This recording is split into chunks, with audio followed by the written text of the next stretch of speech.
ಗಂಗಾವತಿ ವಿಧಾನಸಭಾ ಕ್ಷೇತ್ರದ ಅಘೋಲಿ ಗ್ರಾಮದಲ್ಲಿ ಆಯುಷ್ ಇಲಾಖೆ ಹಾಗೂ ಜಿಲ್ಲಾ ಪಂಚಾಯತ್ ವತಿಯಿಂದ ಗಂಗಾವತಿ ತಾಲೂಕು ಪಂಚಾಯಿತಿಯ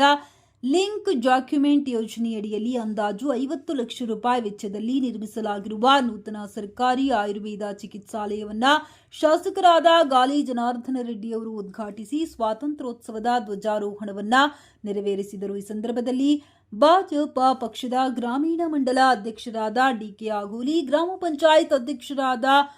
ಅಮ್ಮಜಪ್ಪ, ಗ್ರಾಮ ಪಂಚಾಯತ್ ಸದಸ್ಯರಾದ ಹನುಮನಗೌಡ, ಬಸವರಾಜ್ ಕನಕಗಿರಿ, ಕರಿಯಪ್ಪ ಹರಿಜನ ಹಾಗೂ ಮುಖಂಡರುಗಳಾದ ಮನೋಹರ ಗೌಡ ಹಿರೂರು, ಯಂಕಪ್ಪ ಹುನಗುಂದ, ಸಣ್ಣ ದೇವಣ್ಣ, ಸಾದಪ್ಪ, ಯಮನೂರಪ್ಪ, ತಿಮ್ಮಾರೆಡ್ಡಿ ಹಾಗೂ ಹಲವು ಸ್ಥಳೀಯ ಮುಖಂಡರು, ಕಾರ್ಯಕರ್ತರು, ಗ್ರಾಮಸ್ಥರು ಉಪಸ್ಥಿತರಿದ್ದರು.